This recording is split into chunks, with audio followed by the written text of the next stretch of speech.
जय हिंद, नमस्कार साथियों। साइंस की सुपर सीरीज़ में आपका स्वागत है।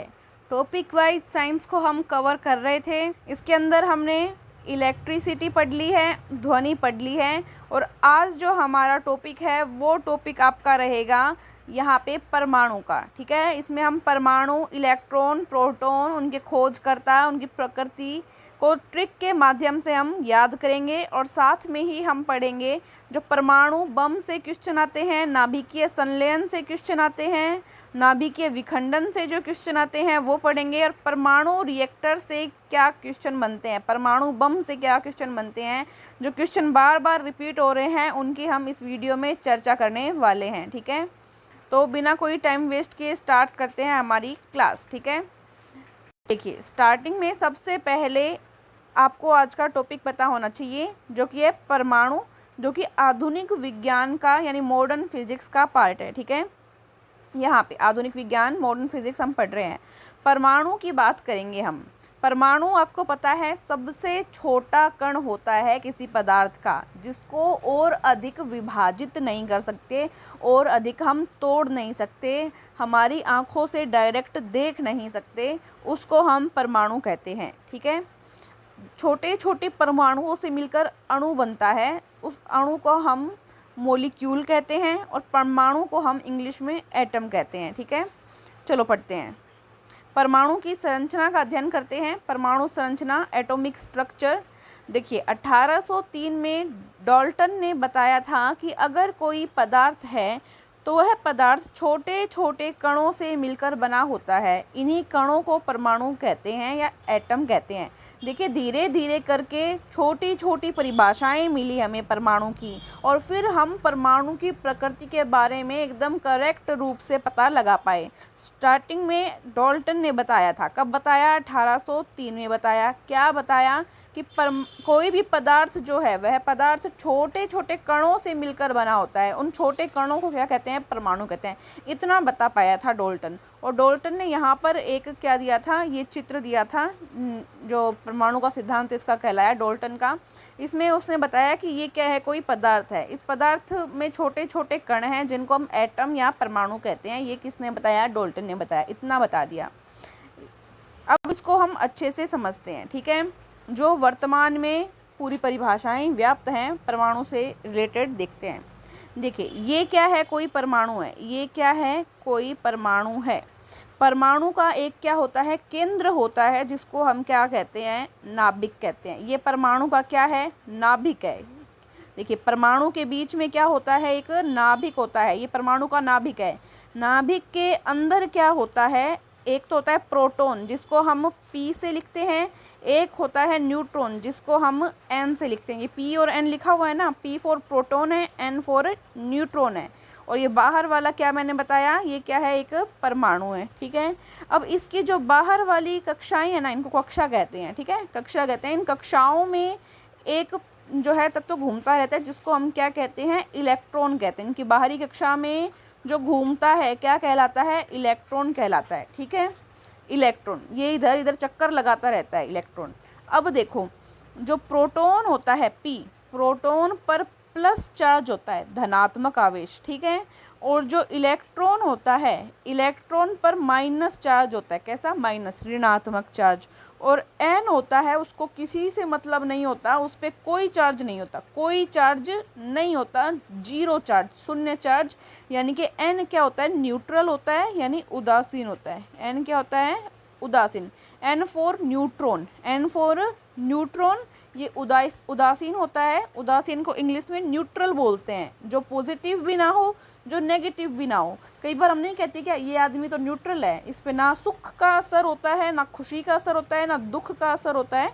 ठीक है, तो वो क्या होता है? न्यूट्रल, उदासीन, कोई मतलब नहीं है। जो हमेशा पॉजिटिव रहता है वो प्रोटॉन आयन, और जो माइनस नेगेटिव रहता है वो इलेक्ट्रॉन। समझ गए? चलिए अब प्रोटॉन, इलेक्ट्रॉन, न्यूट्रॉन को और अच्छे से समझेंगे, जहाँ से क्वेश्चन बनते हैं, इनके खोजकर्ता पूछे जाते हैं। देखो तो प्रोटॉन, न्यूट्रॉन और इलेक्ट्रॉन को आप समझ गए हैं, इनकी पोजीशन कहाँ पे है? प्रोटॉन न्यूट्रॉन तो क्या हो गए?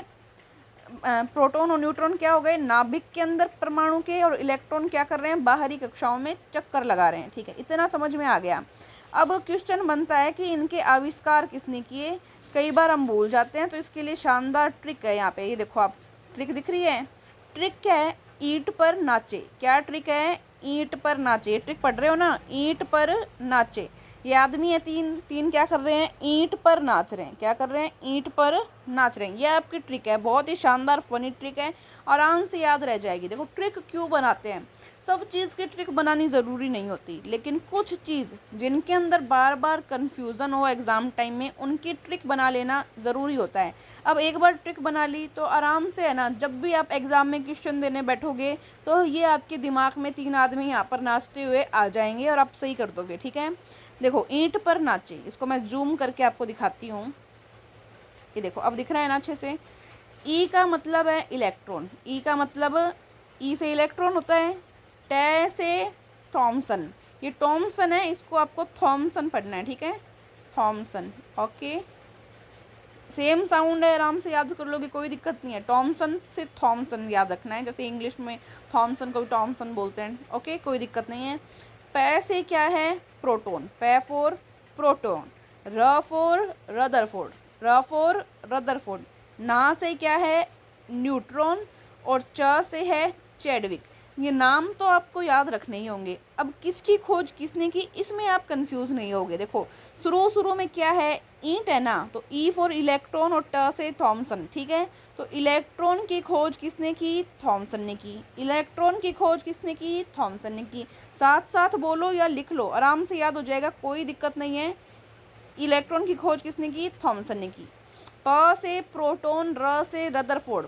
प्रोटॉन की खोज किसने की? रदरफोर्ड ने की। प्रोटॉन की खोज किसने की? रदरफोर्ड ने की। बार बार बोलो, याद हो जाएगा। न फॉर न्यूट्रॉन, च फॉर चैडविक। न्यूट्रॉन की खोज किसने की? चैडविक ने की। न्यूट्रॉन की खोज किसने की? चैडविक ने। चैडविक का पूरा नाम जेम्स चैडविक है। चैडविक याद रख लो, बहुत आपके लिए। ठीक है, ईपीएन।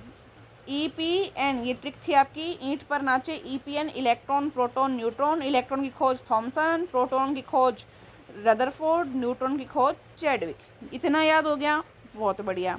अब चलो आगे, अब इसको आराम से पढ़ो। पहले इलेक्ट्रॉन वाला पढ़ो। इलेक्ट्रॉन की खोज पढ़ ली, थॉमसन। इसको ऐसे नाम लिख लो, थॉमसन से याद रखा है हमने, असली नाम क्या है? थॉमसन। चार्ज कैसा होता है? बता ही दिया, नेगेटिव चार्ज होता है। माइनस वी मतलब नेगेटिव चार्ज है, जिसको हिंदी में क्या कहते हैं? ऋणात्मक कहते हैं ना, ऋणात्मक। ठीक है, क्या है ये? ऋणात्मक। ऋणात्मक।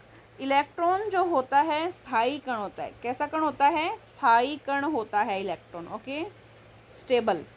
चलो, प्रोटॉन। प्रोटॉन की खोज किसने की? रदरफोर्ड ने की। चार्ज कैसा होता है इस पे? प्लस यानी कि धनात्मक। प्लस यानी कि धनात्मक। ये भी क्या होता है? स्थायी कण होता है। ठीक है, फिर है न्यूट्रॉन। न्यूट्रॉन की खोज किसने की? चैडविक। पूरा नाम क्या है? James Chadwick. क्या नाम है? James Chadwick. इस पे कोई चार्ज नहीं होता, जीरो चार्ज, न्यूट्रल है, यानी कि उदासीन। उदासीन होता है। क्या होता है? उदासीन। अस्थायी कण होता है, अनस्टेबल कण होता है। ठीक है, अस्थायी कण। इतना हो गया, वेरी गुड। आगे चलो, अब क्या आ गया हमारा? परमाणु बम। क्या आ गया? परमाणु बम। परमाणु बम पढ़ेंगे। परमाणु बम जो है वो नाभिकीय विखंडन के सिद्धांत पर आधारित है।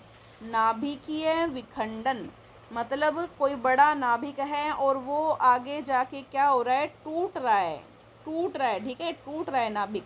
तो ये क्या है? नाभिकीय विखंडन का सिद्धांत होता है। इसको पूरा पढ़ेंगे हम। नाभिकीय विखंडन का सिद्धांत क्या होता है आगे देखो। बम बनाने के अंदर यूरेनियम 235 और यूरेनियम 239 का प्रयोग किया जाता है। यहाँ से क्वेश्चन उठता है, इसको याद रखेंगे। यूरेनियम 235, यूरेनियम 239 का प्रयोग परमाणु बम बनाने के अंदर होता है। पहला परमाणु बम किसने बनाया? ये क्वेश्चन पता नहीं कितनी बार आ चुका है।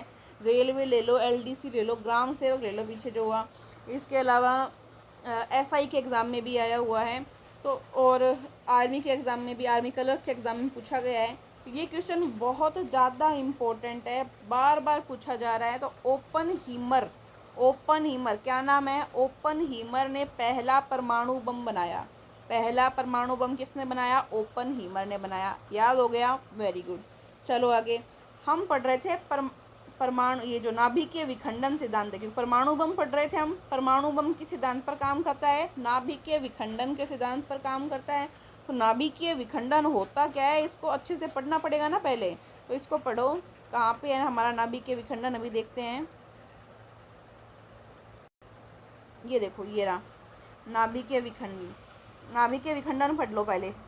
नाभिकीय विखंडन यानी कि न्यूक्लियर फ्यूजन कैसे होता है? यूरेनियम 235 का एक नाभिक है, जब इसके ऊपर, यहाँ पे दिख रहा है ना आपको, ये नाभिक दिख रहा है बड़ा, जो ये दिख रहा है ना, ये यूरेनियम 35 का नाभिक है। और हम क्या करते हैं, इस पर जब इसके ऊपर न्यूट्रॉन की बौछार करवाते हैं। ये क्या है? न्यूट्रॉन है, न्यूट्रॉन अभी पढ़ा था ना ऊपर। इस न्यूट्रॉन की बौछार करवाते हैं यूरेनियम 235 के नाभिक पर। तो क्या होता है कि जो नाभिक होता है ना, वो 2 टुकड़ों में टूट जाता है। टूट गया ना, देखो ये तो ए वाला टुकड़ा, ये बी टुकड़ा मान लो, ठीक है। ए बी 2 टुकड़ों में बंट गया, और साथ में 3 न्यूट्रॉन जनरेट हो जाते हैं। 3 न्यूट्रॉन उत्पन्न हो जाते हैं। 1 2 3 दिख रहे हैं ना, 1 2 3 न्यूट्रॉन। और ऊर्जा निकलती है बहुत ज़्यादा मात्रा में, ऊर्जा निकलती दिख रही है ना, ये ऊर्जा, ठीक है। तो क्या होता है, ये जो प्रक्रिया होती है, ये प्रक्रिया कहलाती है नाभिकीय विखंडन। दोबारा समझो क्या हुआ, दोबारा बताते हैं जल्दी से। ये था यूरेनियम 235 का नाभिक हमारे पास। यहाँ पे न्यूट्रॉन, ये क्या है? न्यूट्रॉन है। न्यूट्रॉन की इस पर बौछार करवाई, तो ये जो नाभिक था ना, ये 2 टुकड़ों में टूट गया, ये 2 टुकड़े रहे। और इसके साथ में 3 न्यूट्रॉन के अणु बंट जाते हैं, और साथ में बहुत अधिक मात्रा में ऊर्जा जो है वो निकलती है। ये जो प्रक्रिया है वो नाभिकीय विखंडन कहलाती है। नाभिकीय विखंडन समझ गए?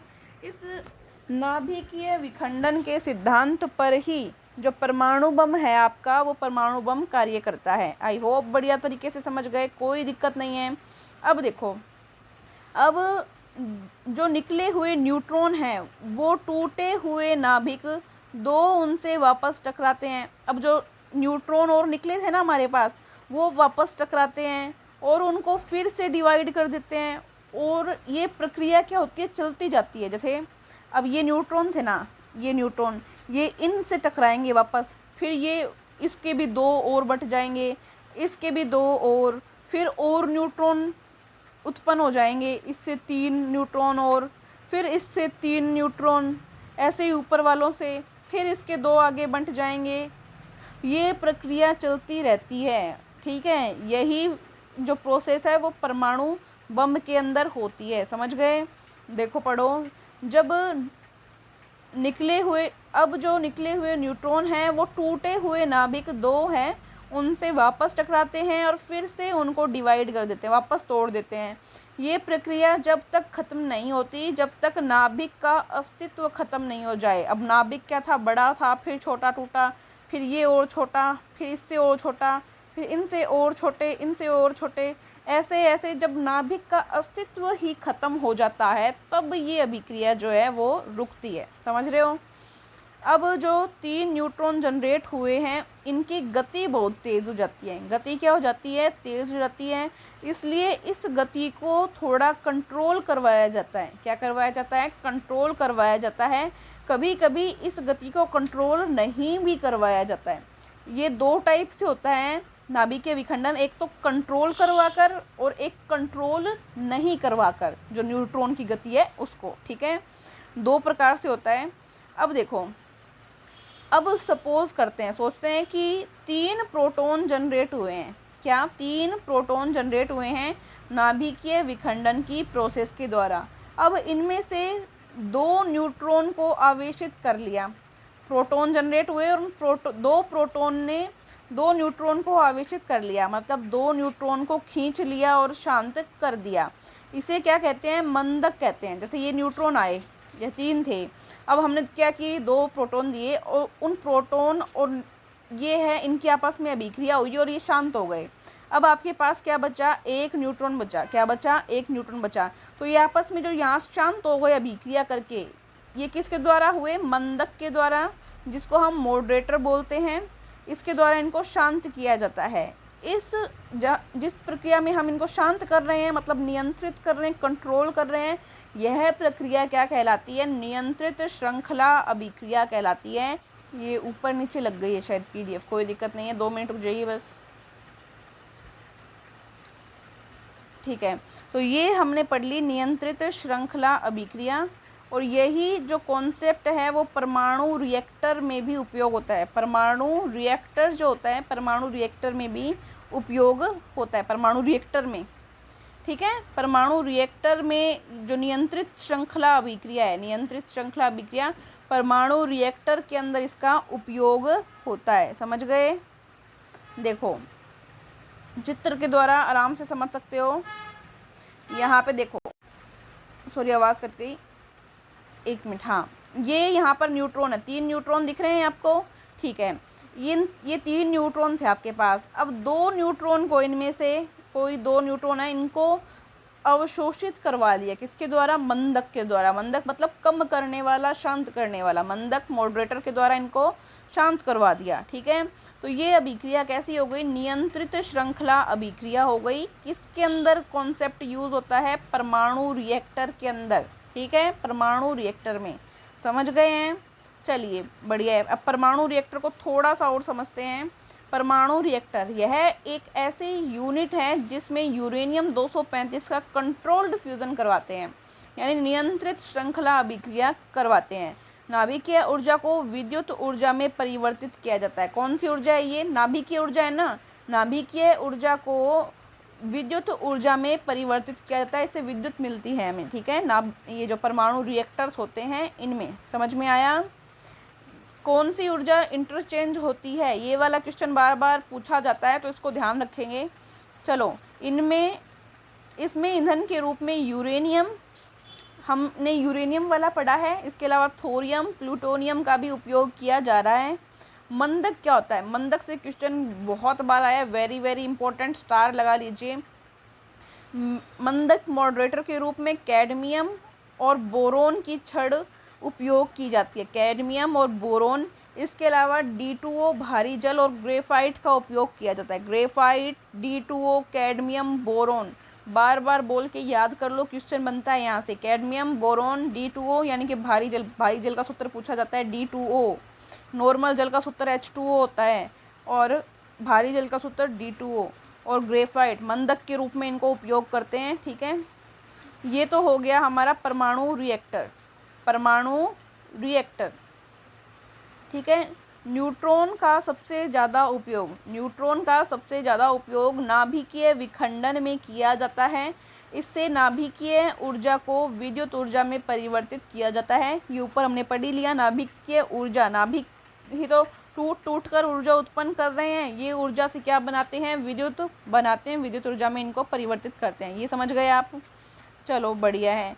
तो ये आपने अभी पढ़ी है कंट्रोल्ड रिएक्शन, कंट्रोल्ड पढ़ी है ना।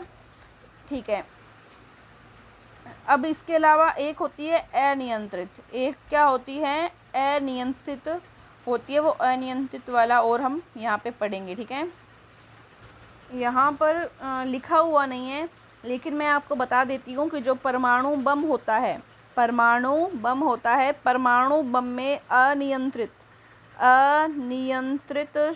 श्रृंखला अभिक्रिया होती है।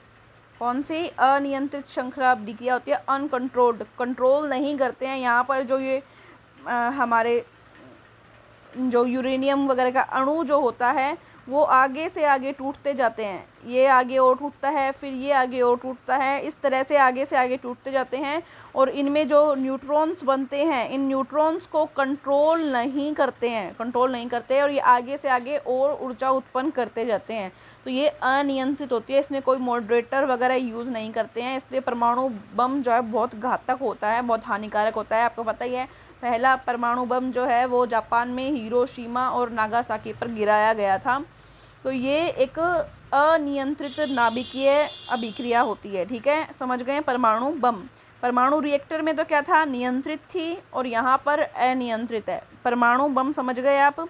अब इसके बाद में एक अभिक्रिया आती है नाभिकीय संलयन। क्या आती है? नाभिकीय संलयन, न्यूक्लियर फ्यूजन। ठीक है, इस प्रोसेस में दो या दो से अधिक नाभिक मिलकर, इसमें क्या होता है, दो या दो से अधिक नाभिक मिलकर एक बड़ा नाभिक बनाते हैं। क्या करते हैं, एक बड़ा नाभिक बनाते हैं। यहाँ दो नाभिक मिले, ये मिलकर क्या किया, एक बड़ा नाभिक बनाया। इस तरह से होता है नाभिकीय संलयन। पूरा समझते हैं, चलो। इस प्रोसेस में दो या दो से अधिक नाभिक मिलकर एक बड़ा नाभिक बना देते हैं और साथ में बहुत अधिक मात्रा में ऊर्जा निकलती है। इस प्रोसेस को हम नाभिकीय संलयन अभिक्रिया कहते हैं। नाभिकीय संलयन की प्रक्रिया जो है पृथ्वी पर संभव नहीं है, क्योंकि इसके लिए टेम्परेचर बहुत अधिक चाहिए होता है। टेम्परेचर क्या चाहिए होता है, बहुत अधिक चाहिए होता है। और यह प्रक्रिया वहाँ होती है जहाँ पर अधिक ताप और दाब होता है। अधिक ताप और दाब होता है, कहाँ होता है, आपको पता है, सूर्य पर होता है। तो ये अभिक्रिया कहाँ होती है, सूर्य पर होती है। ये क्वेश्चन कई बार आया हुआ है। नाभिकीय संलयन अभिक्रिया किस संबंधित है, सूर्य पर होती है, ठीक है। इसमें क्या होता है, देखो कि यहाँ पर ये दो नाभिक है, दिख रहे हैं ना, दो छोटे नाभिक हैं, एक बड़े नाभिक में बन गए और किसका उत्पादन हुआ, ऊर्जा का उत्पादन हुआ। देख रहे हो, दो हाइड्रोजन के नाभिक हैं, H4 हाइड्रोजन, दो हाइड्रोजन के नाभिक हैं, मिलकर क्या बनाया, हीलियम का नाभिक बना लिया इन्होंने। हीलियम बना लिया, साथ में क्या उत्पन्न हुआ, न्यूट्रॉन, और ऊर्जा बहुत मात्रा में उत्पन्न हुई। ये अभिक्रिया सूर्य पर होती है। किस पर होती है, सूर्य पर होती है। सूर्य पर नाभिकीय संलयन प्रक्रिया होती है, वेरी इम्पोर्टेंट। सूर्य पर नाभिकीय संलयन अभिक्रिया होती है और तारों का प्रकाश भी नाभिकीय संलयन अभिक्रिया के द्वारा उत्पन्न होता है, ठीक है, तारों का प्रकाश। तो ये यहाँ पर हमने नाभिकीय विखंडन और नाभिकीय संलयन पढ़ लिया। साथ में परमाणु रिएक्टर और परमाणु बम भी पढ़ लिया, जहाँ से क्वेश्चन बनते हैं। सारे टॉपिक कवर कर लिए डायग्राम्स के माध्यम से, और इलेक्ट्रॉन, प्रोटॉन और न्यूट्रॉन भी पढ़ लिया। तो ये हमारी मॉडर्न फिज़िक्स थी। अब नेक्स्ट टॉपिक कौन सा करवाना है, कमेंट बॉक्स में कमेंट कर देना। और हाँ, क्लास पसंद आई तो लाइक, शेयर, सब्सक्राइब ज़रूर करें। थैंक यू सो मच दोस्तों, जय हिंद।